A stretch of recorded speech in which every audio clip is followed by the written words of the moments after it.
Bismillahirrahmanirrahim. Assalamualaikum warahmatullahi wabarakatuh.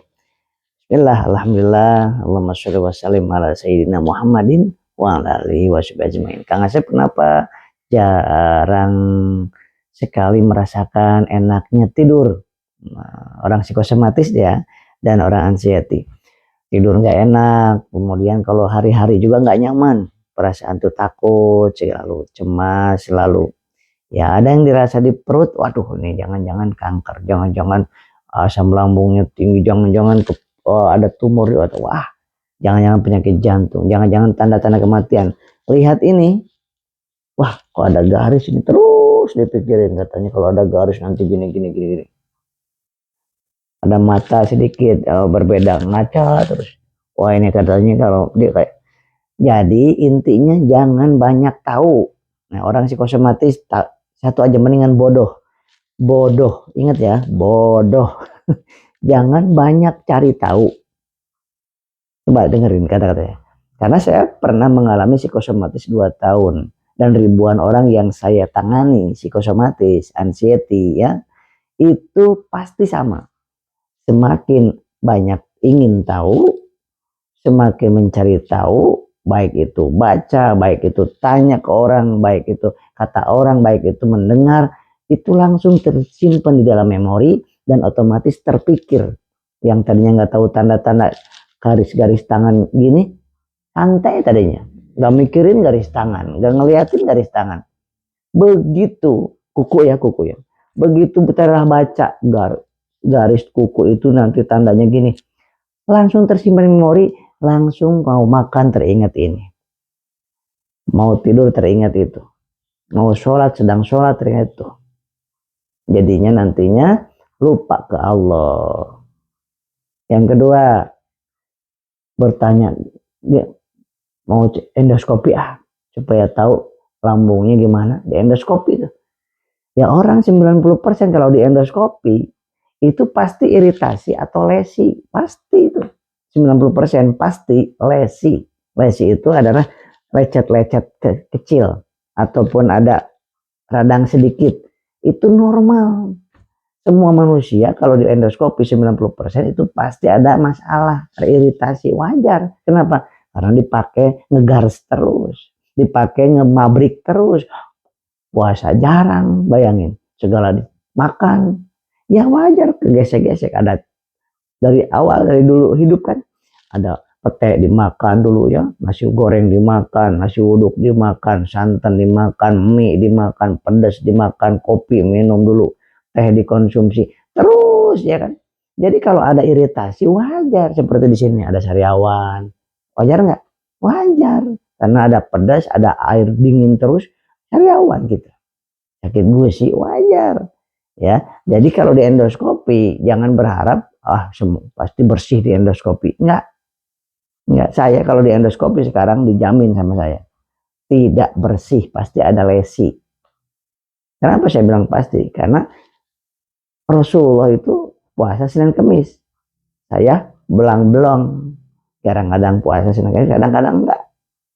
Kemudian Rasulullah puasa Ayyamul Bid, setiap bulan tuh 3 hari itu pasti Rasulullah. Tuh saya jarang. Anda gimana? Jadi kalau pencernaan kita dipakai terus, kecuali sedang tidur, kalau ada di endoskopi pasti ada radang. Nah, kalau wah ini radang nih, harus hasil endoskopinya, bahaya ini tuh. Yang bikin bahaya itu kata-kata itu. Padahal mah iritasi mah wajar. Oh jadi hindari makanan-makanan yang pedas, mie, santan-santan hindari, gitu caranya. Perlu minum herbal, perlu minum obat-obat, udah beres. Gak usah terpikir, gak usah dipikirin macem-macem. Namanya hidup pasti sakit. Mau profesor, mana dokter yang gak pernah sakit? Suruh datang ke saya. Profesor yang gak pernah sakit, datang ke saya. Mana? Ada nggak? Dukun yang gak pernah sakit, datang ke saya. Tubuh kita ini bukan baja, bukan besi. Besi aja karatan, baja aja bisa karatan, apalagi tubuh kita terbuat dari kulit, darah ya. Nggak ada yang sehat full usia 40 tahun ke atas, ada yang sehat full? Nggak ada. Mana Mana yang sehat? Nabi Muhammad SAW pernah sakit, Nabi Musa pernah sakit, nabi-nabi yang lain juga sama, ulama sama, profesor sama, kita sama ya. Nah, jadi sekarang jangan ideal banget nih, karena tubuh kita bukan robot. Kalau Anda robot, wajar nggak ada sakit, nggak ada radang, nggak ada infeksi. Boleh Anda kenapa ya saya pusing ya?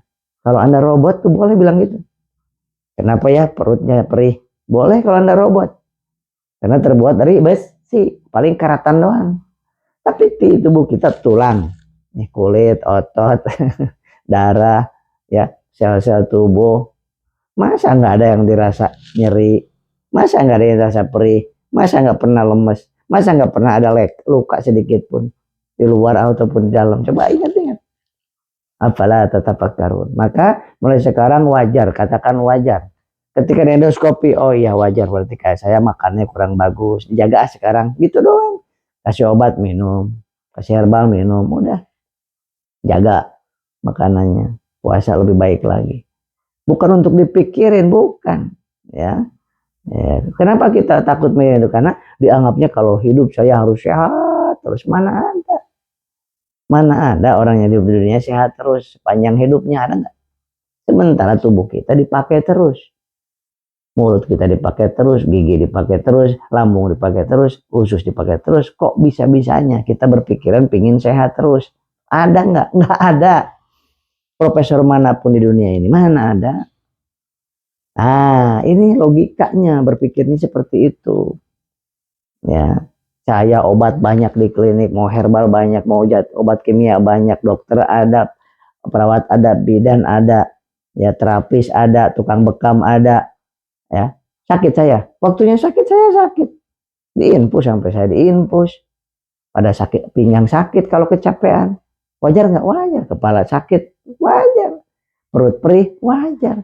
Kemarin di Bandung nih training itu seharian, training herbal, seharian sakit, lemes, pusing, wajar, manusia bukan robot. Begitu cara berpikirnya. Jadi kita enjoy waktunya sakit, udah, oh salah saya apa ya, gini ya saya nggak lagi gitu. Waktunya sehat, nikmati sehat, bersyukur. Waktunya sakit, nikmati, bersyukur. Kenapa bersyukur sakit? Karena dengan sakit kita nggak ke diskotik yang suka diskotik. Karena dengan sakit kita nggak ngadu ayam lagi yang suka ngadu ayam. Dengan sakit tidak judi lagi yang biasa judi misalnya. Kita sakit ini diselamatkan dari dosa-dosa besar.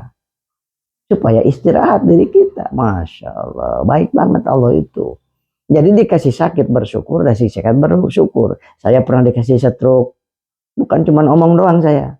Saya pernah dikasih stroke, saya pernah dikasih obat penyakit psikosomatis 2 tahun. Ya, jadi bukan ngomong doang saya, sampaikan sama saya yang saya rasakan. Yuk, waktunya sakit nikmati, syukuri, introspeksi diri, muhasabah diri, perbaiki, udah. Mau apa lagi? Ikhtiar berobat, doa teruskan. Nah, yang nyembuhin siapa? Allah. Iya kan?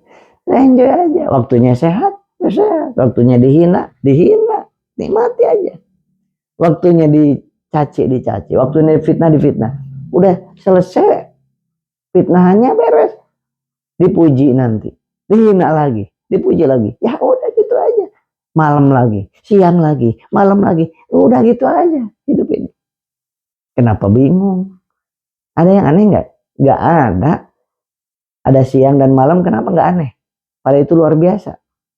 Itu yang kadang-kadang kita memikirkan siang dan malam harusnya. Jangan mikirin kenapa ya saya sakit. Kenapa saya ini. Nggak aneh. Kita sakit ini nggak aneh. Karena malaikat. Bukan kita ini manusia. Robot. Bukan kita ini manusia. Ya kan? Nah ini tujuannya Allah menciptakan penyakit dan sehat. Bukan karena kebencian. Bukan karena kita berdosa terus kita dikasih sakit. Nih saya kurang setuju tuh. Kamu sakit dari dosa. Setiap sakit dari dosa. Nggak setuju saya. Nggak setuju. Mau yang ngomong kiai, ulama, ustadz. Nggak setuju. Kalau sakit itu dari dosa pasti. Nggak setuju. Tuh Kang siapa bilangnya nggak setuju. Kenapa?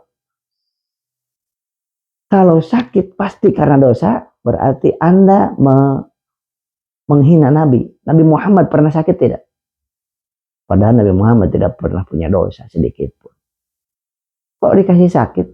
Sakit itu kasih sayang Allah. Allah ngasih tahu kepada hambanya, kamu terlalu capek hambaku. Sakit itu tanda kita nggak seimbang tubuh kita, fisik, psikis, psikososial, spiritual, finansial nggak seimbang tuh. Makanya sakit. Nutrisi nggak seimbang, sakit. Makanan yang masuk sedikit, capek kerjanya, capek pikirannya, sakit. Kurang istirahatnya, sakit. Itu tanda Allah ngasih tahu, sakit itu Allah ngasih tahu bahwa kita ini sedang tidak seimbang hidupmu, gitu. Siapa lagi? Nabi Ayub sakit 25 tahun lebih. Apakah Nabi Ayub sakitnya karena dosa?